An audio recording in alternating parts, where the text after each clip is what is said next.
So, now is the opportunity for me to give a talk. And for this evening's talk, for once, this evening, in my room, came here early, decided to give a talk on one of the things which causes a lot of problems in our modern world. It's called the fault-finding mind. It causes a lot of problems in meditation, but it's much deeper than that. And the reason why I came across that talk was recently I had my COVID jab. The reason is the AstraZeneca, because it had Zen in it. Being a Buddhist, I thought that's the appropriate for a monk to have a Zen jab. It was very disappointing, I must admit, because people said it was going to have all sorts of problems afterwards. I got nothing. Wasn't tired, didn't hurt, no sort of reactions at all. So I live a very boring life as a healthy monk. It's true. But one of the things which I noticed was like sitting in the doctor's surgery in Serpentine. There was a gentleman in there, he was really upset. I'm not quite sure why. Something the doctors or the nurses weren't doing, and he was really upset and he was very angry. And I thought, poor doctors and nurses, they're trying their very best, to serve and to help. And they don't force people to do things, usually. And just, why are people so upset? And it's something I hadn't seen, in monastery for a long time. Just why do people get so wound up about small things? And it is because that sometimes people have developed the fault-finding mind. They always see what's wrong in things. They see what's wrong in the medical profession, what's wrong with COVID, what's wrong with the Buddhist Society of Western Australia, what's wrong with Ajahn Brahm, what's wrong with the whole world. And some may even see what's wrong with themselves. And they get depressed. Have you ever seen me depressed? One of the reasons why, as a monk, you just don't get depressed is literally because you haven't developed the fault-finding mind at all. You've actually developed the opposite of the fault-finding mind. And one little story which I was telling a few people during the week, I love telling sort of jokes. It's a funny story, but it's not really so much for the joy of the fun of it. It's just how people can relate to this story. And this was a story of a young man, and he was really he was quite bright, and got past his university or whatever, or school or whatever, but he couldn't get a job. And so what happened was that his friends tried to get him a job. You're getting a job somewhere, get to work, you get some money for something, and it's good exercise and a good experience for you. So they got him a very simple job as a waiter in one of the restaurants. You don't have to have much skill about that. You just find out what a person wants and take it to the cooks or whatever, and then they give them the food afterwards. And then just after half a day, this young man sort of resigned. Why? What was the problem? And he said, well, look, so if I give all this delicious food to everybody and I can't eat any of it for myself, there's so much suffering. I can't stand it any longer. Half a day is enough. So they said, what can we do with this guy? And they came up with a solution. And they said, okay, you can actually be the cashier. Because the cashier, the little area there is all cordoned off, so you can't see the food at all. You may be smelling it, but not that much. And you can just get the bills, count the money, give the change. Easy. So I'll try that. So he became the cashier at the restaurant. After half a day, he gave that up as well. I can't stand this any longer. It's even more torture than serving food, which I can't eat. I count money, which isn't mine. I count all the money and I can't put any of it in my pocket. Oh, that's so much torture.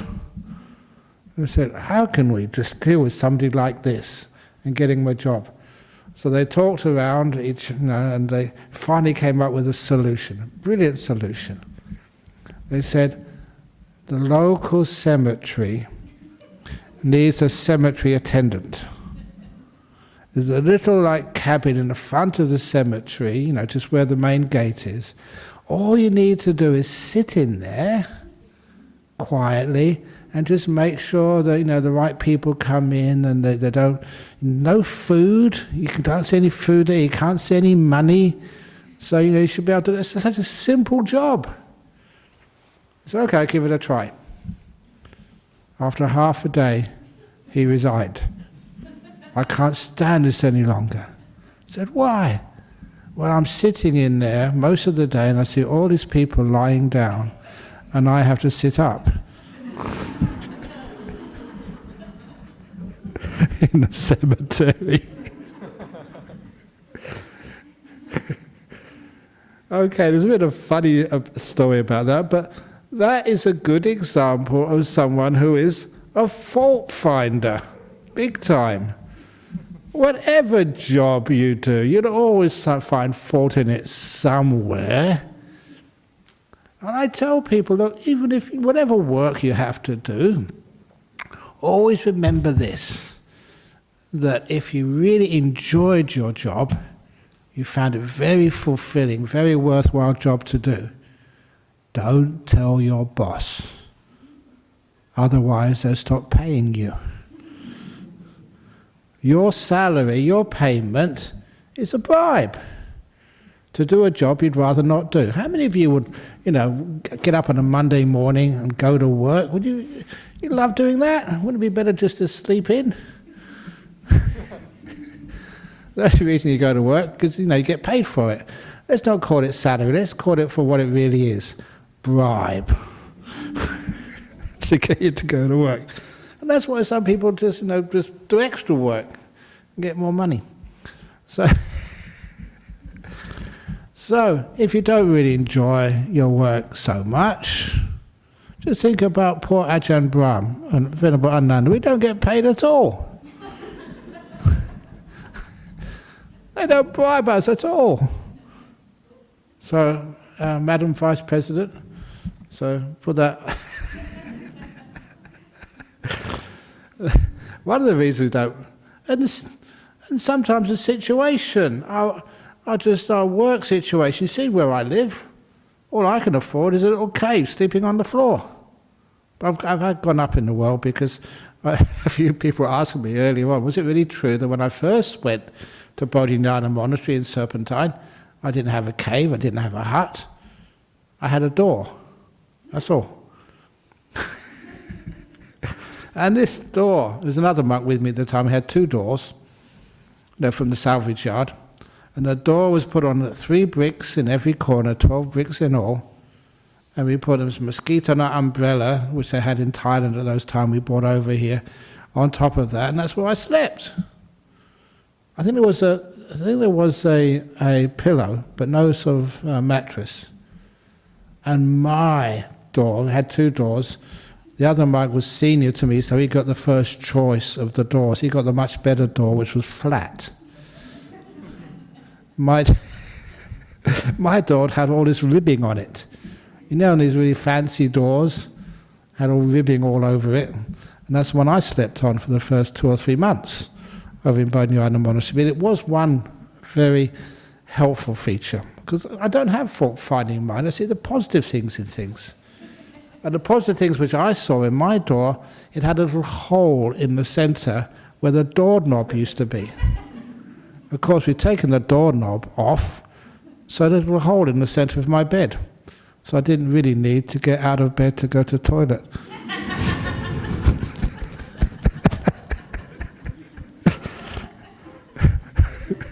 That's true.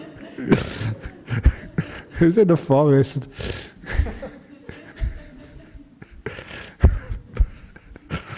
So when you don't have fault-finding, why has he got the better door than I have? Why can't I have a flat door? Why do I have to live like this? This is not right. That's called fault-finding. Instead, just it's good enough to have a good night's sleep. At least it's off the ground. So little by little, you see just how fault-finding causes so much problems in life. And of course, I'll say just my terms of employment. I haven't got a contract for the BSWA. And so my pay is non-existent. Food, just one meal a day. Sometimes you get a breakfast. Actually, most days you get a breakfast these days, but those days just one meal a day. And just all in one bowl, all gets mixed up. I say that, it's amazing when you see the way we eat. And sometimes you just get these things, you try to separate them, I must admit, but was this one occasion I had strawberry ice cream on spaghetti bolognese. That's spaghetti bolognese, and that was in one part, and that's some ice cream, and the person who took my bowl up just must have just, when I opened the lid, oh my goodness, spaghetti bolognese and the strawberry ice cream was on top of it. Have you ever had that? Why do you think it's nasty? Why do you think it's terrible? Actually, it is nasty and terrible. But anyway, I always say you get a lot of fun being a monk, as you see. One of the reasons is because you don't, you treat it like a kid treats it. It's interesting, it's joyful, let's give it a try, see what happens, and tell all your friends about it afterwards, of all the silly things which you eat. And also just, even like working. Now this last few weeks, because of maybe COVID, it's been so quite light. But have you ever had to work really hard? Do extra work because of your company or your boss, they really need a bit of extra help, and you have to work really late hours, and sometimes hardly get any sleep at all. How many of you have done that? Of course I've done that many times before, and many of you have done that. How do you do that? How can you work just so hard and even lose sleep? By giving it fun and joy, seeing the purpose of it. Every time there's a meditation retreat on at Janna Grove now, one of the nuns is doing that. First time a retreat is being, I have Suppan who's done retreats there before, so I can't say that, but this is by Venerable Munisara. So it's wonderful that, yay, bhikkhunis are doing retreats now. But also, that every time I do a retreat down there, I always end up telling this story. And those of you who've seen Janna Grove Retreat Centre, state-of-the-art retreat centre, notice the floor in the meditation room. It hasn't got a carpet because we thought that some people want to meditate and they have allergies. So it's just a bamboo floor. It's very beautiful. But on that bamboo floor, you know what happens? That, again, Ajahn Brahm being the builder, well, not really the builder, but it's my project, so I had to make sure everything was done properly.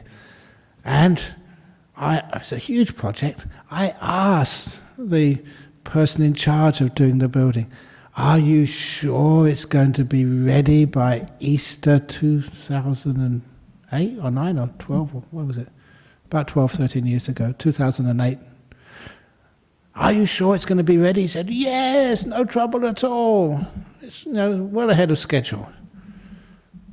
And I should know by now, I'm really stupid. I trust people too much. Because it wasn't. It was a real rush, especially the last day. We were going to have the opening ceremony it was on the Easter retreat. I was going to have it on Friday, the Good Friday. And we'd invited even the former Premier, Jeff Gallup. He still is the, the patron of Janna Grove Retreat Centre. And he was going to come and open it for us. And we had, as soon as opening was finished, we were going to have our retreat, the 8-9 day retreat. And we had all this ceremony all arranged. And you know what happened? It wasn't finished. Thursday evening, half the floor had not been laid. It was just concrete. Half the floor was finished, half the floor was bare concrete. We tried to get floor makers in to come and finish it off for us. Would they work on Thursday evening before the long weekend? No way. So what happened? Da-da-da! In come the monks, like the 7th Cavalry, to save the day again. And it was brilliant, it was beautiful. Ajahn Brahmali and Ajahn Santuti, they were the main collaborators. They worked till 4 a.m. all night, 4 a.m. And it's a beautiful job they did. If you sit on that, every time I see that, I feel there's so much joy and happiness. Just finishing off like that. I had a lot of fun, a lot of joy, not sleeping, working hard. Had an hour or two to sleep before we started the ceremony in the morning. Big ceremony all day. And have a look at it, it's gorgeous. That is how we work. Do we get paid? Imagine if we did get paid. That'll be, it's Easter, so that's double time. Overnight, that's double time again. So, no sleep, nighttime work. Oh, they could have made a fortune if we were paid, but we don't do that. Do it for the fun of it, the joy of it, because you don't have fault finding.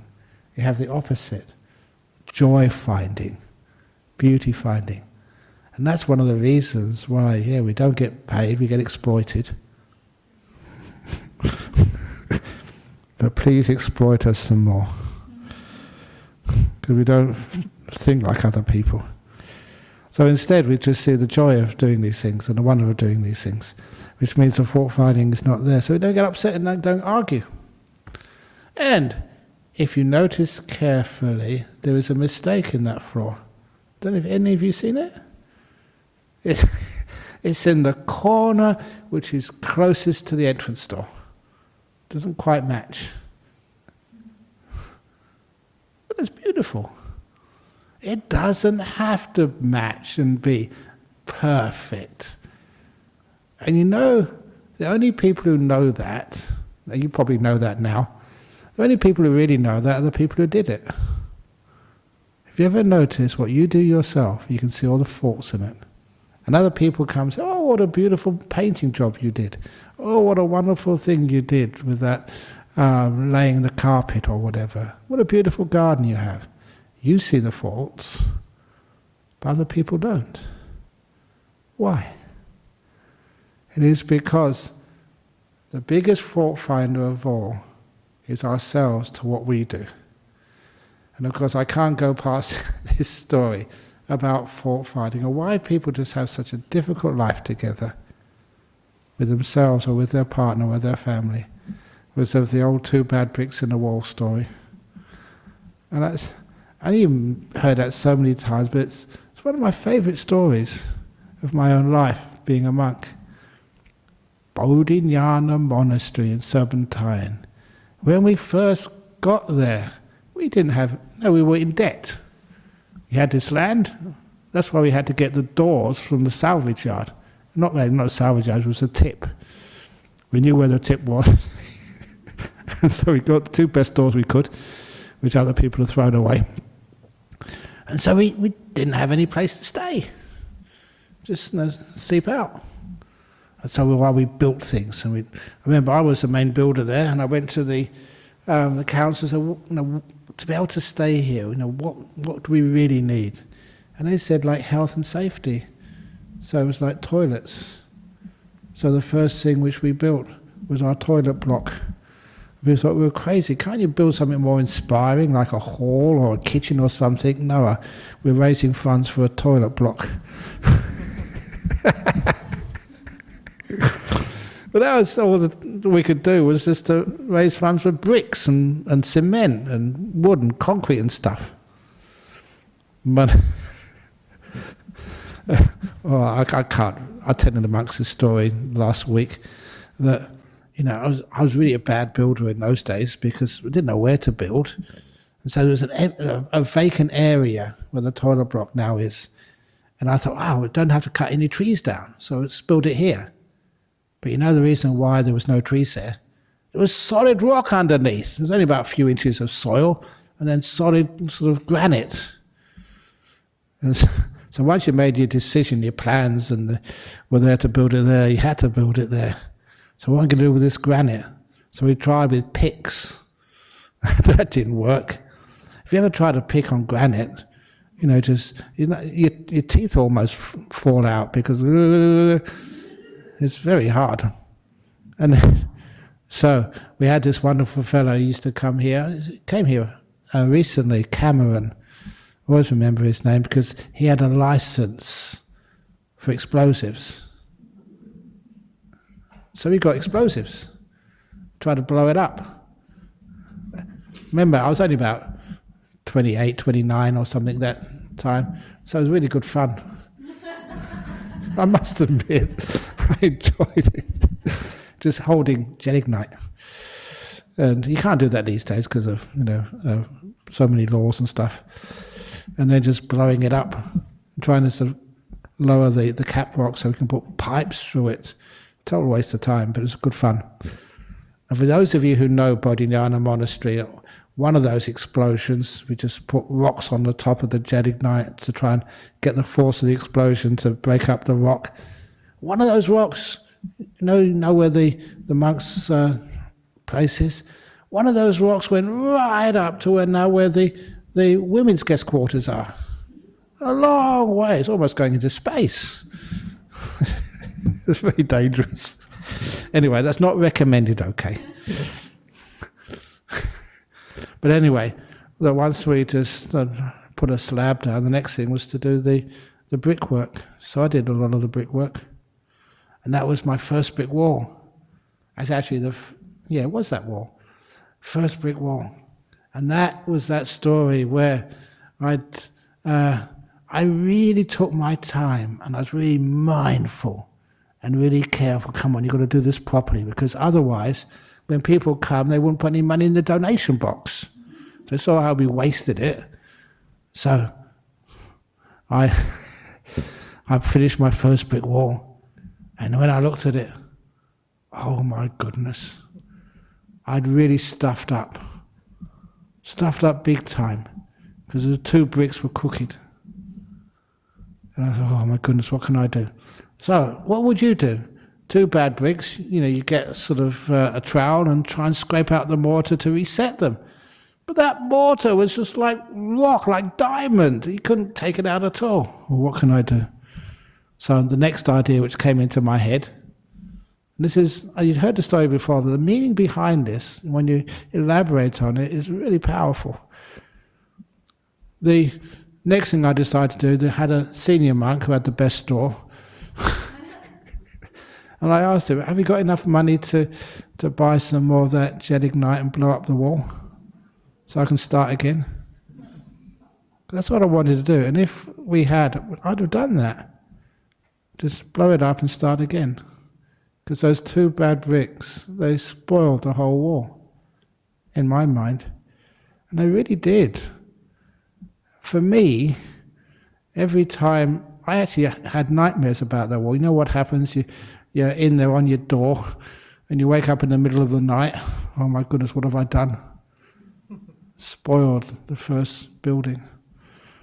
And the other thing which happened, when any visitors came, I took them out to see how the building work was going.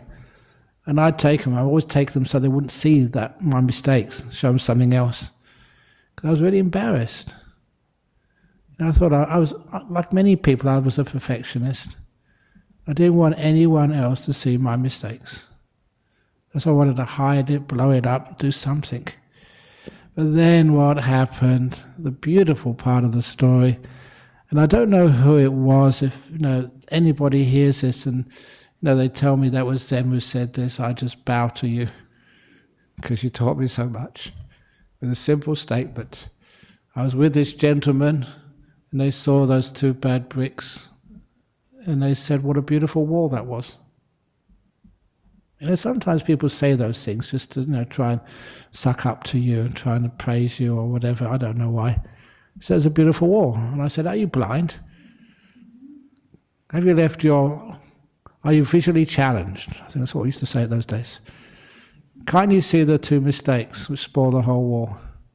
And what they said next was just absolutely brilliant. They said, yes, I can see those two crooked bricks, but I can also see the 998 perfect bricks. And that really shook me. It shook me because that was the first time in 3 months that I could see anything other than my mistakes. It was weird, because it was like when you passed that wall, your eyes would just go to two bricks and you wouldn't see anything else. You thought of it, you just thought of your mistakes. You dreamed of it, you dreamed of your mistakes. And he said there's bricks to the left, the right, above and below those mistakes. Perfect, beautiful bricks. It's a beautiful wall.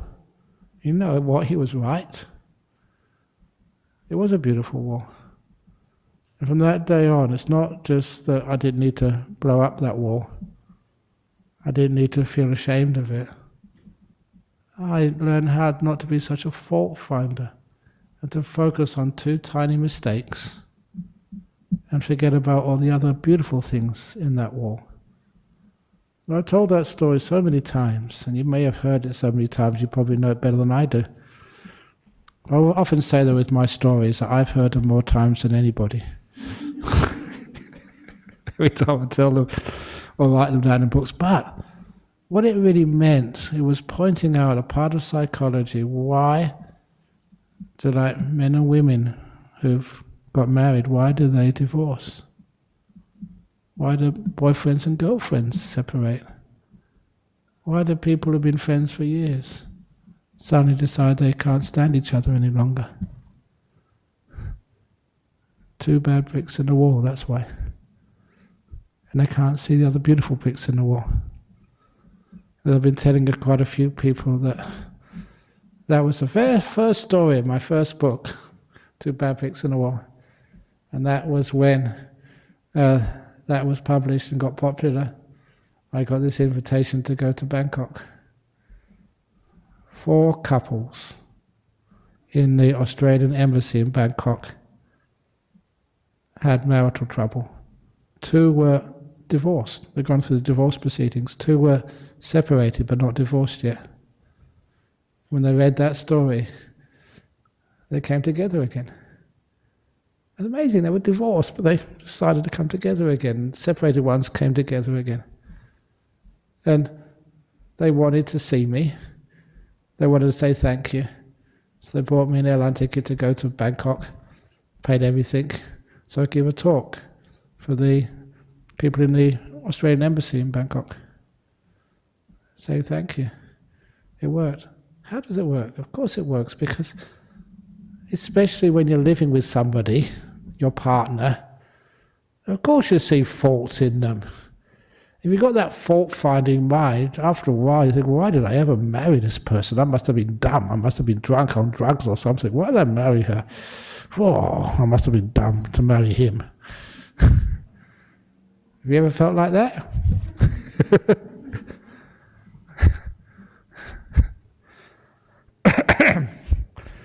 You don't look at it that way. You look at it, as I often say sitting here, yeah, he's not perfect, but then neither are you? So you're a match.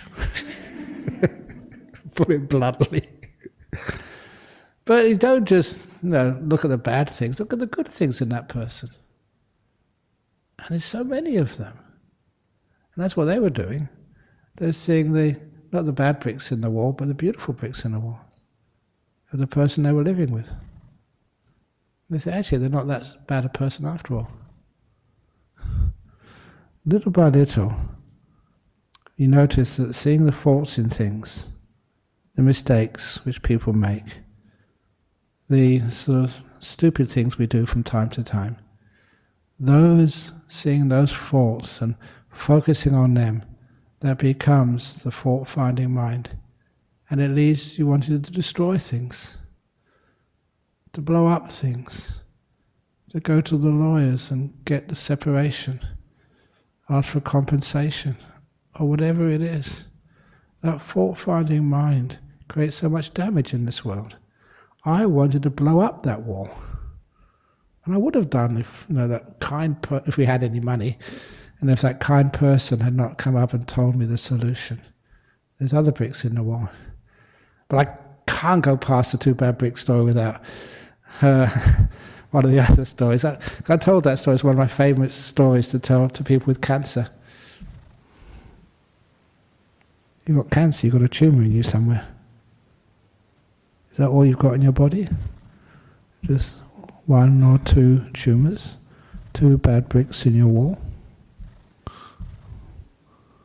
This is actually quite challenging, but it works. Well, anyway, after I told that story to one of the cancer group, this builder came up. I love this ending to the story. This builder came up to me and said, Ajahn Brahm, you don't have to worry about making mistakes. All builders make mistakes. There doesn't exist a perfect bricklayer. But he told me, he said, this is a secret, he said. And of course you all know the secret by now. If you don't know, you're going to hear it in a few moments. The secret is that when, as a builder, we make a mistake like that, two crooked bricks, we tell our client that it's a feature. There's no other house in Perth like this. We charge them an extra couple of $1,000. And I just love that ending to the story because it's true. The things which are wrong, the things which we think are just we should fix up, the things we find fault with, are they really that bad, or are they the beautiful features of life? So we don't find fault with things and want to fix it or destroy it or hide it. It's the fault becomes the beauty. We learn so much from seeing those faults. So one of the things, you see the faults in your partner, oh come on. Just it makes life a bit more interesting and fascinating, and and have some fun with that. Just I remember just those days I used to go and help when my mother was still alive, because it's Mother's Day on Sunday, isn't it? Yeah, so I just remembering my old mother. She died a long time ago.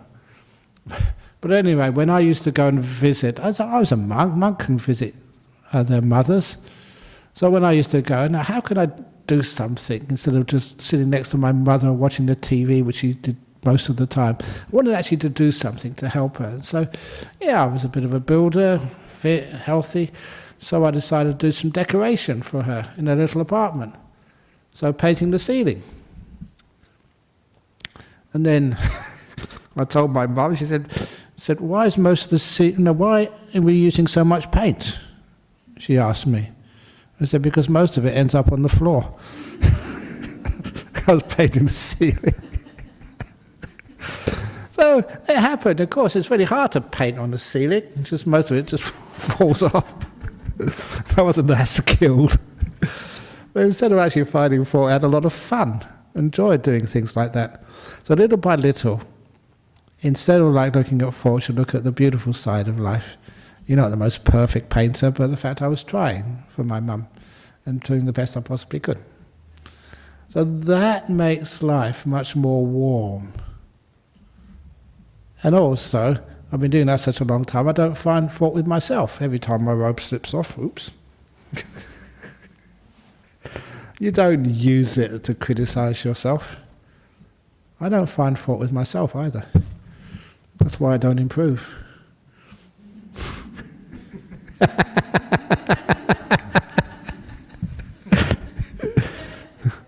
Do you want to improve? Do you want me to improve? Do you want your partner to improve? Sometimes I say this, and there's something to this. Send them to a retreat. If you want your husband to be much more kind and sensitive and easygoing and more amenable in every which way, send him to meditation retreat. It works. It's just like when you have a car. You send it to the garage to get tuned up. That's what we do at meditation retreats. Tune up husbands. and wives as well. And it's actually true. There was this guy, good old stories, years and years ago. You know, we had these weekend retreats. He always wanted to go on a weekend retreat. He told me this story. It's a beautiful story. And when there was also a weekend retreat, I said to his wife, "Can I go on the weekend retreat?" He said, "What are you talking about? We've got to do the shopping, the cleaning, look after the kids, take them here, go to the dentist, we've got to mow the lawn. There's too much to do." You can understand that, you know, having a family, having a house, there's so much you have to do on weekends. So she said, no. But he was very persistent. Any husbands here want to go on retreats, this is how it's done.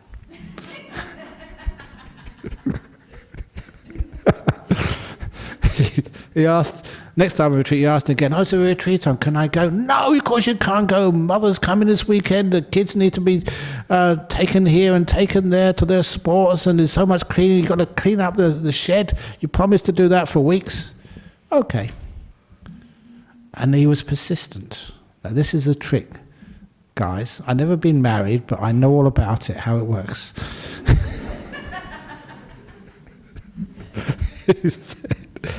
One day he said, "Oh, there's another retreat." I don't know how many times he said this, but "There's a retreat on this weekend, can I go?" She was so fed up with him. She said, "Okay, you go on your stupid retreat and leave me with the kids and the shopping and the cleaning." He took that as a yes and went. It's only for the weekend. She was really annoyed at him. But then when he came home, he was really changed. You know, like soft and kind and lots of loving kindness and not fault-finding and peaceful and very helpful.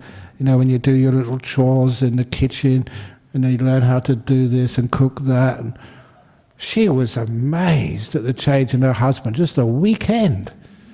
And what a most wonderful guy he was to live with. This is absolutely true. The next time there was a retreat, he came on a retreat and said, "Oh, we got permission from your wife to go on a retreat again?" I said, No, I didn't have permission to go. She just gave me the money and sent me.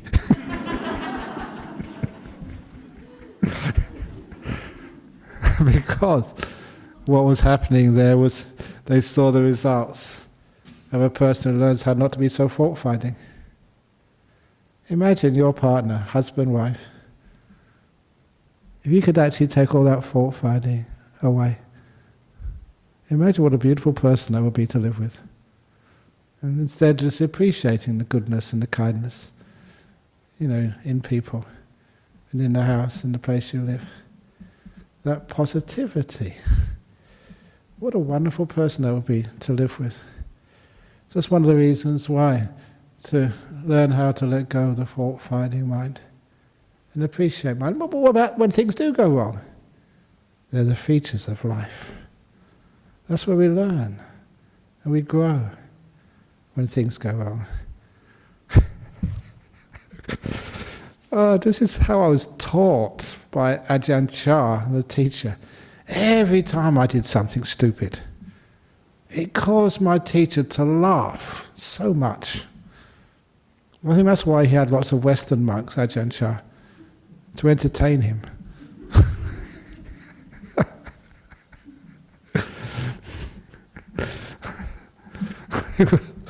Oh, these stupid stories.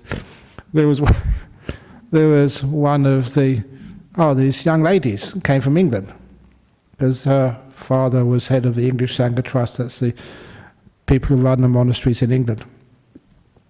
So she came as a, I think, 18th birthday present, go to Bangkok, Thailand. But she came out to the monastery for a few days. And in the place we had for visiting lay people, actually I built that one, I remember building that place. And because they had squat toilets, you know, there were squat toilets in Asia. Now what about people who can't use a squat toilet, have to sit down? So we had a little thing we could actually put on the top of the squat toilet, you know, which made it look like a Western toilet. We had that just put in the corner somewhere, just for storage. And this young lady, 18 years of age, said, "Oh, that's a toilet." And she sat on it. I did a number 2 on the floor.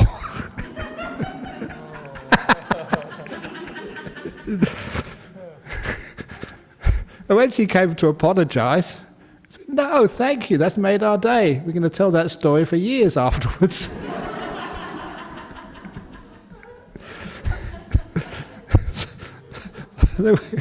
It wasn't fault finding. Instead, tell us some more mistakes you did.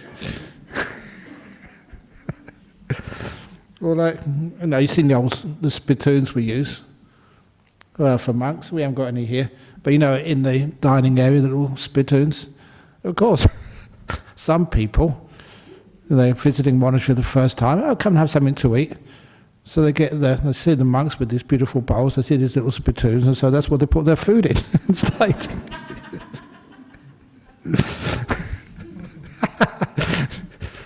Oh, we get so much laughter by not having any rules put down there and just people learning on. There's nothing wrong with doing things like that. Don't get embarrassed about it. And of course, my first time I learning Thai language, many of the Thai people know this story, but that very early days in Thailand, all the monasteries were really poor. Bapong, where Ajahn lived, where I first went, was really poor. So whenever you got anything, they had a big water jar, and he just put those things in the water jar. Maybe toothpaste or toothbrushes or anything you needed, like a towel. And so if you needed something, you just go and ask Ajahn Chah. I said, I need some toothpaste. And he'd just look inside there and said, "I need some." Just give it to you. So this time I needed some soap. Obviously, to wash. But you had to ask in Thai. So, my Thai was not that good. So the word for soap is sabu. I asked for sapo. Is there any difference there? Sapo, sabu? But apparently sapo means pineapple.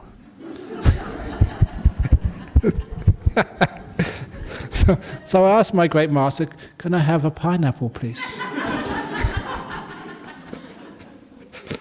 And he said to me, he was very kind. He said, "What do you want a pineapple for?" And I said, "To wash." He never let me forget that. He said, "Oh, people in England, they don't use soap like us. They're far more advanced. They use pineapples to wash. This Western culture is way ahead of ours."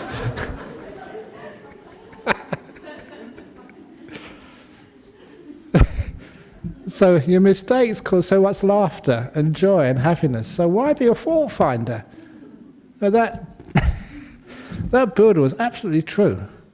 When he said, when we make a mistake, he makes it more beautiful. It's a feature, and we charge people more for that. There's more truth in that than you recognize. So it's the same when we don't have a fault-finding mind, that how we can live together in peace and harmony so easily. You see people do stupid things, I have stupid ideas. But it's the same as when we meditate. You don't have a fault-finding mind. How powerful meditation becomes.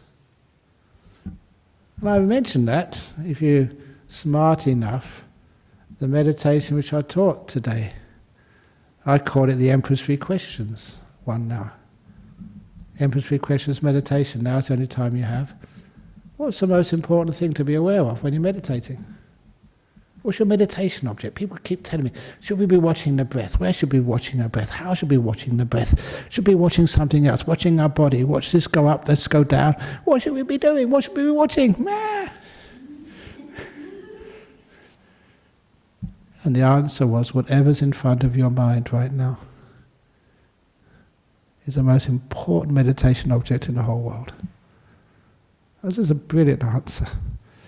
And that actually comes from a Tolstoy story, which, you've heard me say that before, the Emperor's 3 Questions. The most important time is now. Easy one.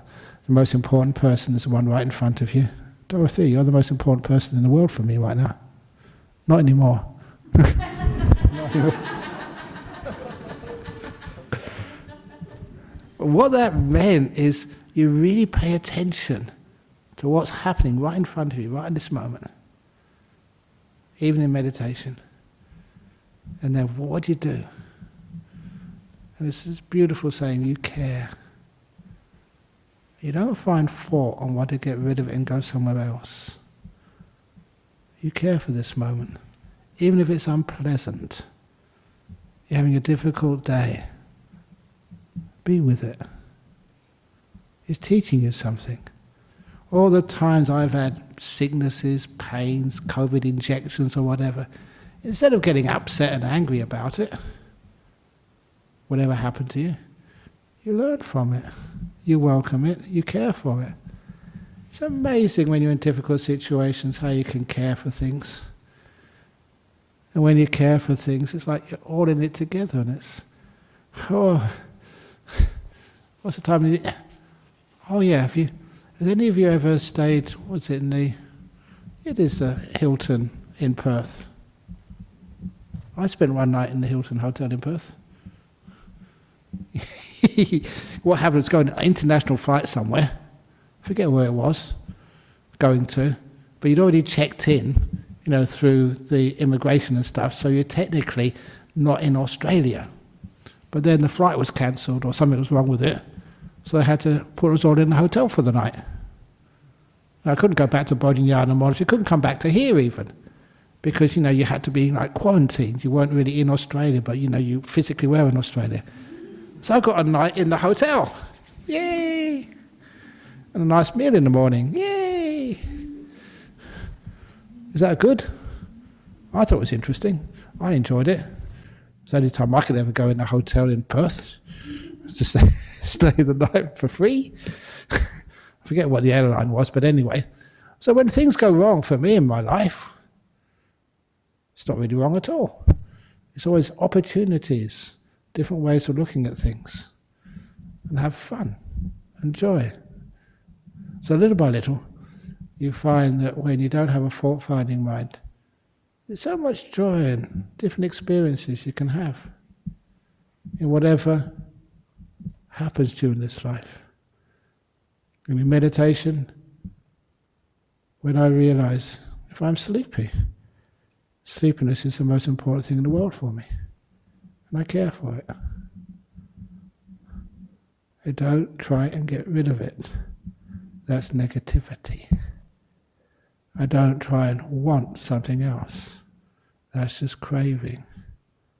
I'm with whatever I have to do, and I enjoy it. Whenever I get put in these situations as a monk, which I know nothing about, sometimes I told you that time when I went to the 2019 World Computer Conference in South Korea. And look, you know about my computer skills. They're way down there. I don't know much what I'm doing. I managed to... But I went, and it was a keynote address, okay, and all these big companies, the Googles and Samsung and LG, they were all there. And Ajahn Brahm, the Buddhist Society of West Australia, we were there in the World Computer Conference. And they kept on asking me, what are you doing here? Or going, life is really interesting being a Buddhist monk. Or going to that state dinner at Parliament House in Canberra. How many of you have been to a state dinner? I have. Could I eat? No, because I can't eat in the evening. Still went, no. That beautiful story about, I got the invitation. That was when John Howard, he was the Prime Minister, when Queen Elizabeth, for the Melbourne, is it Commonwealth Games? Yeah, Melbourne Commonwealth Games. So I went there for that one, for the state dinner. I wasn't competing in the Commonwealth Games, although I should have done the high jump. It's very easy. If you can levitate, just high jump should be pretty easy. But then when you got the invitation, got this big This is like big invitation, dinner with Queen Elizabeth. Whoa. And so we got the card. I think I still got it somewhere. I'll have to search for it somewhere. But anyway, you're invited to the dinner in State Parliament House with Queen Elizabeth and Prince Philip. Request the company of the Venerable Ajahn Brahmawangsa. Wow! How can you refuse that? Until you see the dress code. This is true. I've told this story many times, but it's a wonderful story though. So that was just first item for dress code. Because you can't just walk in there, you've got to have, it's a formal dinner. Crikey. So the first option of dress was called a black tie. Now, I've never been to a state dinner before. I don't know what they wear. Is that all you wear? Just a tie? No trousers, no It's code. Code means a jacket and nice shoes and trousers and stuff. I can't go wearing that. I haven't got one. So, and the next option was military uniform. Oh, come on, I'm a Buddhist monk, I'm a pacifist, it's kind of a military uniform. So I was losing hope until I saw the third option. That's right, long dress.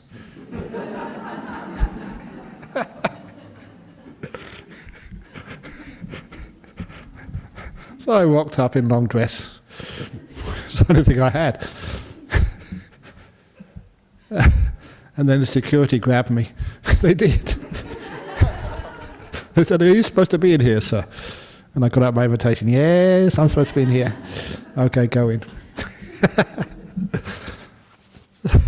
So you have a lot of fun, when you don't sort of find fault, and you just allow the life. If the things are really, really wrong, you find out if you don't find fault with things, but can be calm and kind and care, a lot of times you can heal a lot of difficult situations. Sickness and ill health. How much in your body is not sick? This is one of those reasons I can't keep on talking for too long, but when I told that story, or this story about fault-finding mind in the Institute of Mental Health in Singapore that time, when afterwards, the guy was a Catholic, and he said, "Can you please come to my ward in the Institute of Mental Health to bless my ward?" And I said, "Yeah, of course." "But you're a Catholic, are you okay with this?" He said, "Oh, it doesn't matter." But he said, "I really appreciate what you've been teaching and your attitude." And I was really interested to find out, what have I done? What have I taught which makes a Catholic want to invite a Buddhist monk to bless his ward? And he said, what are you doing here? And he was the professor of schizophrenia in Singapore. Professor. And he said, "That's my ward. We treat people who are admitted with schizophrenia. Very extreme cases." And I think you've all had experience of seeing other people with schizophrenia. It's a terrible disease. It's so hard to look after. And then I asked him, I knew there was something up here somewhere. I said, "How do you treat schizophrenia as a professor, as a boss, the head guy in Singapore?"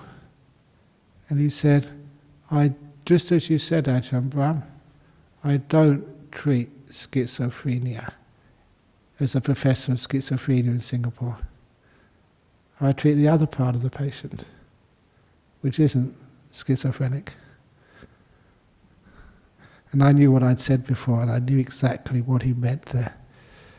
And it's not supposed to be done, especially in Thai tradition, to put your hands out to a lay person out of respect, but I did that. I respected that fellow. Sadhu, sadhu, sadhu. You've understood, you've got it. There's no such thing as a person with schizophrenia. this person who has schizophrenic moments, but they're not always schizophrenic. There's another part to them as well. They show schizophrenia. It's really so debilitating often. What about the other part of them? You don't see the faults. You see the other part, which is beautiful. When you go and see people in jail, murderers, gangsters. I remember seeing, was it not Ronnie Cray, one of the London East End gangsters, once, and seeing all these people who've done some really terrible, terrible, hurtful crimes. But I never saw a criminal. Never seen a criminal, a thief, a rapist, a murderer yet. You've seen a person. A person who's done those terrible, terrible acts. But there's more to them than the acts which they've been put in prison for.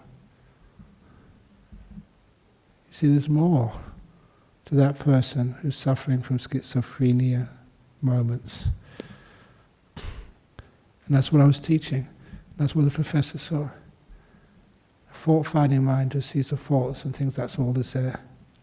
I just thought there was just 2 bad bricks and I couldn't see any other bricks in my wall. When they were pointed out to me, it wasn't such a bad wall after all. When it's pointed out that person is very sick, and it's pointed out to them too. They're more than those schizophrenic acts. Your husband, your wife, your poor kid, who you love to bits, but is not doing that well at school. What do I always say? If your kid is coming in the top 5% or bottom 5% at school, you are not a good Buddhist parent. Buddhism, we celebrate the middle way. Avoid extremes. You may think that's just a joke, but that's actually quite heartwarming for many people, because most people are in the middle there somewhere. So if they happen to be smart, fine, but if they happen to be dumb, and you think that's terrible, come on, you can do better than that. No! That's who they are. And so when you acknowledge they're right there in front of you, they're your kid, your partner, your relation who has schizophrenia, episodes of, they're right in front of you. How they're acting right now, the most important thing in the world. Care for them. Don't try and cure them. Don't try and cure the 2 bad bricks in the wall. They're the feature. Don't try and get rid of the faults in life, the faults in the government, the faults in, what else is the faults in the weather? How about caring for it instead? And yourself, your own meditation, don't try and cure all the difficult things you experience in meditation. I told that to many monks. If you have difficulty calming your mind, wonderful. Because it's so much a longer journey into deep meditation for you. If you find it difficult, you'll be a far greater teacher than I can ever be. Because you have all this wide experience of what it's like to get lost and how it's like to get back on the path again. I've had too easy a life in my meditation. So you'll be a much greater meditation teacher than I. Sadhu, sadhu, sadhu. In other words, you can see the benefits whenever you have difficulties and troubles in life. That's where we learn. That's where we grow. They're the tests whereby we learn much greater depth of wisdom, compassion, peace, and acceptance. We learn that you don't need to be perfect. For goodness sake, if you were perfect, you'd be just a pain in the ASS. In other words, you all have your different idiosyncrasies. Like me, I tell these stupid jokes all the time. Can I finish with that stupid joke about shopping? Did I tell that last week? Okay. Where does a one-armed man go shopping? Where does a man with only one arm go shopping? In the second-hand shop. Thank you for putting up with me. Sadhu, sadhu, sadhu. Okay. Sometimes that's what people ask, and say, "Oh, who gave the talk this evening, Ajahn? What jokes did he tell?" And sometimes all people remember. Anyway, we've got some questions from overseas. First of all, those who need to go back can go back now. I promise I won't tell any bad jokes. From Germany, how can I stop thinking of things I did wrong? And I cannot say I'm sorry because the people are dead. They come up by themselves. I do not look. Where do they come from? Things you did wrong. All the things which you did in your life, if you think they are wrong, don't ever think like that. They are learning experiences. When you're at school and you make a mistake, that's where you learn. So you can't expect to be perfect, because we're learning here. So thinking of things which you did wrong doesn't help at all. We actually think way too much. So instead of thinking, feel. We celebrate thoughts too much in our culture. We just don't celebrate. Don't get rid of your thoughts. Thoughts are great, but I think we're overdoing it. And we're not feeling and experiencing much. So you may be going down the beach and just thinking, and you're missing the beautiful sunset which is happening. Or you'll be worried about COVID and you can't travel here, can't travel there. But you can always travel to Bodhinyana Monastery or Dhammasara Monastery and see the beautiful people there. So there's always different ways of looking at things. So don't think things you did wrong.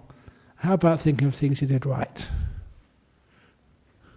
If you think about the things which you did right, that's much better than thinking of the things you did wrong, but not thinking at all. Then actually, instead of listening to the words going on in your brain, you can see the life which is actually happening right now around you. From Hong Kong, next one. Next question. I'm living with a fault-finding person finding faults with me. How can I stay calm within myself? Now you're finding fault with your partner because she finds faults with you. Allow her to find faults with you. And sometimes if you find a really good fault, I don't know, can you laugh? When people find fault with you, the stupid things which you do. So anyway, if you can have more lightheartedness, you're living with a fault-finding person, but you ask them, are you a fault-finding person? They'd probably say, yeah, you're the same. So you are a match after all. But anyway, finding faults with you, see if you can encourage the beautiful side of you, to see that as well. We all have faults. I've got many faults. Ananda's got many faults. Each one of you have got heaps of faults.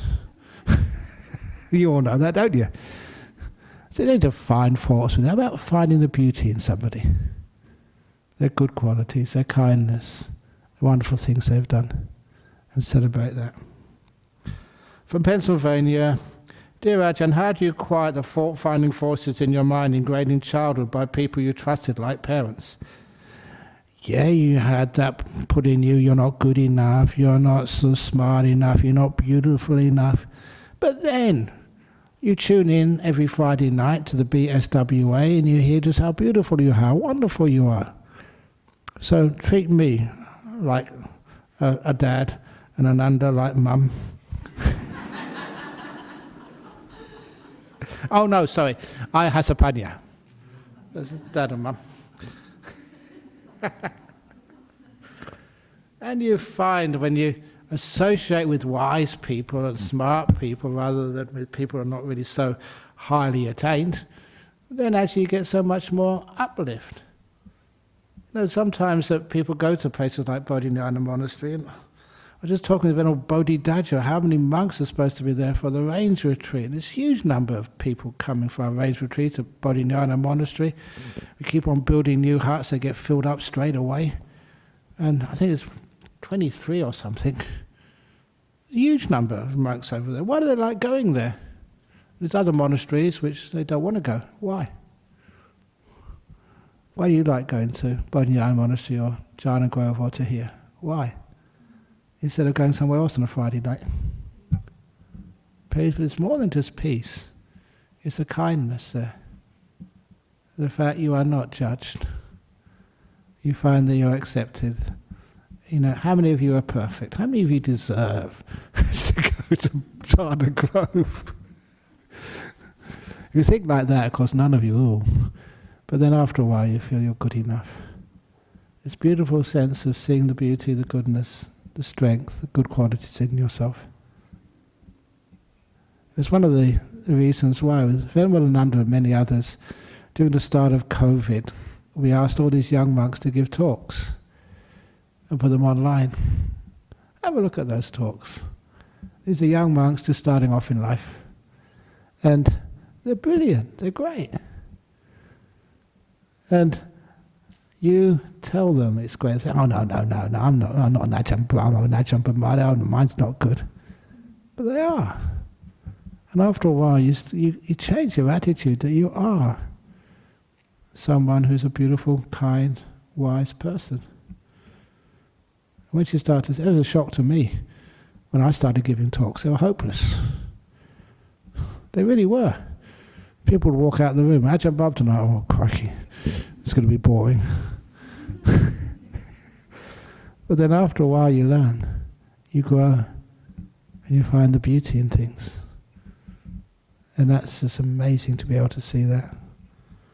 Anyway, that's after a while, yeah, it's ingrained in childhood. You have to work so hard to actually to live up to people's expectations. When you stop trying that, and this is the only time you have, this moment, and the people in front of you, the most important people in the whole world, and the only thing to do is to care. Can you do that? Can you care? When you're by yourself, you see yourself with all your faults. Care. Don't try and fix up your faults. Sometimes some of the senior people in our Buddhist society, Ajahn Brahm, you should, we really care about you. You should learn how to lose some weight. I said, no. Because if I did that, I'd embarrass all the other monks who are overweight. So I sacrificed myself for all the other members of our Buddhist society who are overweight. So look, actually Ajahn Brahm, I follow Ajahn Brahm. Out of kindness, we do that. So in other words, you don't try and cure yourself, you care for yourself. Anyway, for Portugal. How can I overcome, and your parents, you trusted them, they try to do the best to try and make you into a beautiful person, but sometimes when we try and make someone into a good person, we criticize them too much. You know how your parents criticize you way too much. They didn't realize they were doing something which was hurtful, they're trying to encourage you to do much better. But how many times do I criticize you, Ananda? How many times should I criticize you?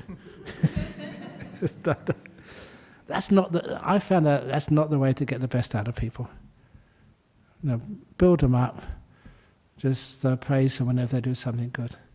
And then they just want to do better. For Portugal, how can I overcome long-time hate I feel for my father's past violent behavior?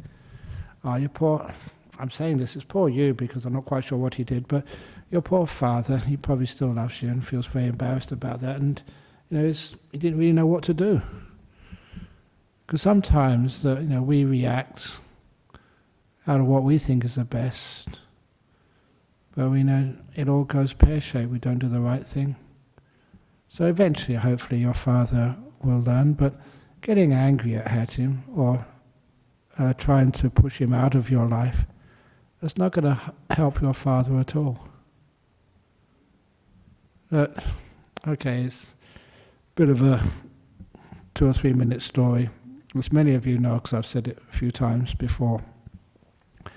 My father was a very kind man, But he would never tell me about my paternal grandfather, my father's dad. And that was frustrating for me. Every time I asked him, what was my grandfather like in Liverpool? He said, don't ask me, be quiet. And then eventually when I was about 14 or 15, I got it out of my dad. And I was persistent. You got to tell me because this was my family. I never saw them because they died during the Second World War before I was born. So what was my paternal grandfather like? And that is when my dad said, and please excuse the word, but this is what he said. He said, your grandfather was a bastard. He said it with just so much pain in him. That shocked me. I said, why? And he said he was not a sexual offender, but physical offender. He would come home almost every evening drunk. He was a plumber. He'd come back drunk, and he'd take off his belt, and he'd whip any kid which he came across, and then he would start beating his wife, my dad's mum. My dad often said that, the pain of just the end of the belt for no reason at all, just my father was drunk. That would never hurt as much as seeing his mother beaten for no reason at all. He said that really hurt, because he could do nothing to help someone he loved, my paternal grandmother, which I never saw. But what I say the story for is what my father did about that. He was a child at the time. He could do nothing except to make this resolution. He told me, he shared with me this time. He said, when I was at the end of a beating, for no reason, just because my father was drunk, I made this resolution that if ever I survive and have kids myself, and of course he did, me and my brother, if ever I survive, I will never ever do that to my kids. I won't use corporal punishment at all. I always remember that, because I remember several times, brother and I were naughty, just ordinary kids. And sometimes he'd come into our bedroom with a slipper. He just couldn't do it. He just put the slipper down and walked out. Because he remembered just what it was like for him. And he said he made that resolution, he was going to keep it. When he told me that, it really inspired me. That even if you have been physically abused by someone, you can turn that into something beautiful, like my father did. He said he knows what it's like, so he would never do that to anybody. And that was really moving when he told me that story. That's why I shared it with you. Hate or feel for your father. Don't know why your father did that. You can sort of understand why my grandfather always would get drunk. His life had very little meaning. Depression years, struggling to get by. Big house. Only fun he had was going to the pub and getting drunk. And it was the beer which was causing that violence. Anyway, the last question from Singapore. Of course, I can understand this from Singapore. How do you balance pushing forward, working hard despite sickness or tiredness, and being kind to your body? Because it's tough in places like Singapore, because everybody works really, really, really, really hard. And just like Ajahn Santuti and Ajahn Brahmali working all night to finish off actually they sent me to bed. Go off, Ajahn Brahmali, you've got to look after people tomorrow morning. And doing all that work on the bamboo floor. They did that because it was a great sacrifice for their body. And I didn't actually go to the point that sometimes I work very hard.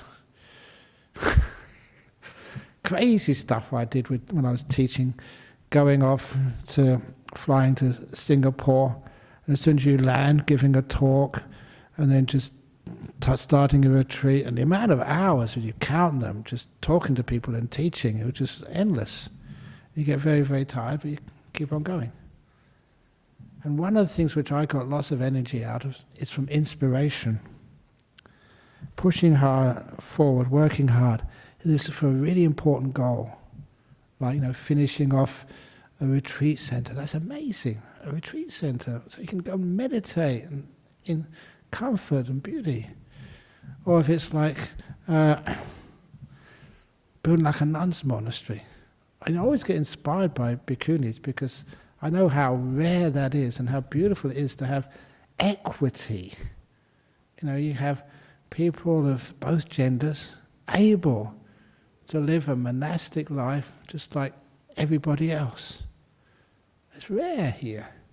And getting people who are gays, lesbians, transgenders, whatever, come in, welcome. They're not just rejected, which is crazy stuff. So anyway, we push forward. And of course sometimes, I just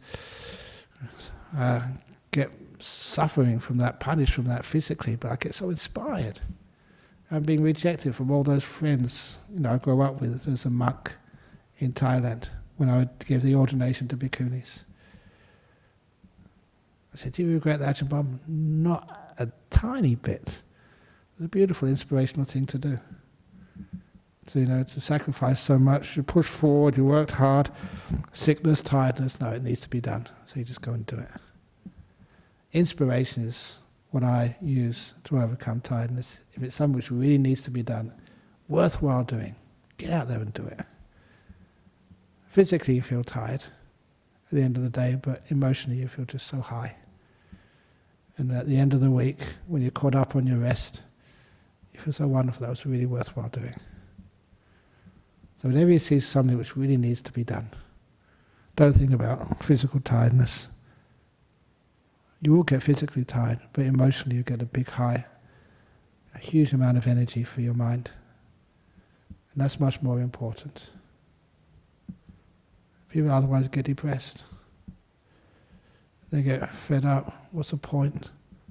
Because they haven't done anything which really amounts to something. So it's amazing what you've all done here. Even those working in the little room back there doing the IT stuff, making these talks available to the world. And they are. What happened to, you're taking it down though, the YouTube thing. We had a big thing there, just how many people come to listen in every week from overseas. It's a huge number. Oh, they put it somewhere else. Okay, it's up there somewhere. But anyway, it's amazing just how much this goes around to so many people in our world. And everyone, because we want some more people to help out with the audio-visual work. It's a huge amount of good karma doing things like that. I can give a talk, Ajahn Brahm can give a talk, Ayahassapani can give talks, Venerable can give a retreat down in Janna Grove this weekend. But to share that around with people in places where you don't have any access at all to such teachings, that is magnificent. They always say, and the Sri Lankans here, or those people who know their suttas, the gift of Dhamma is the greatest gift you can ever give. And to help share that with other people in the world, wow, that's huge. You don't realize it. Finish off with those other silly stories. Just came to my mind. Last time I was in the UK, just getting off the underground, going to Paddington Station to get to Oxford where I was going to give a talk. Just walking through Paddington Station, just minding my own business. And this woman came running towards me. She said, are you the YouTube monk? That's what she called me, the YouTube monk. And then I didn't have time to answer. She looked me in the face, yes, you are. And then she said, I just want to say thank you to you. You saved my life. She was going through a divorce, not a divorce, a separation from her long-term partner, and that she got really depressed and suicidal. Doctor couldn't help, psychologist couldn't help, psychiatrist, whoever she saw, none of them could help. And then she was just, at the end of her rope, as they say, and then she just managed, somehow or other, to get on YouTube. And I think she got that, one of my famous talks, the 4 Ways of Letting Go. And she listened to it and it was, wow, this makes so much sense. And she listed about 3 or 4 that time, one after the other. And she said that got her through her crisis. She told all her friends, you must go and listen to these things as well from the BSWA, all for free. And then afterwards she said, thank you so much for saving my life. Not me, I did my bit, but each one of you made that talk available. So a young woman, she was Afro-English, over in UK, could have her life saved and have so much joy and happiness meeting the YouTube monk and all the people who made that possible. So if you have a little bit of time, you don't have to come here to do this, you can be wherever, but have some time, internet skills, wonderful thing to be able to do. So, and you're part of it. I see that head on, face on, just the amount of effect this has in our world. Huge. Sometimes you don't realize that. You come here on a Friday evening, I don't know how many thousands of people. How many is it just on like a Friday night talk? Get online. I know that the 4 Ways of Letting Go, it's been over 1 million. Is it downloads, isn't it?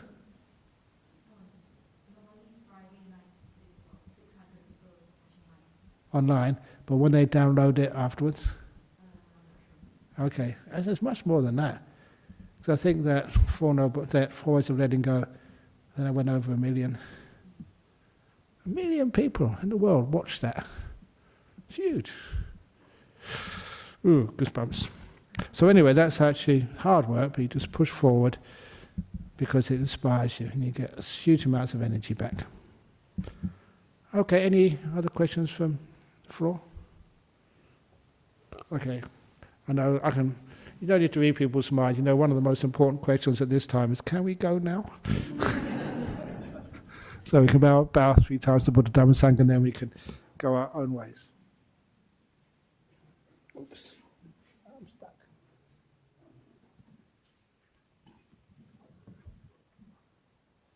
Arahang Samma Sambuddho Bhagava Buddhang Bhagavantang Abhivademi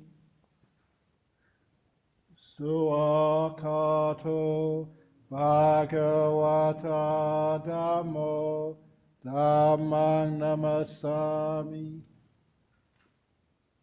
Supatipano Bhagavato Sawaka Sangho Sanghang Namami.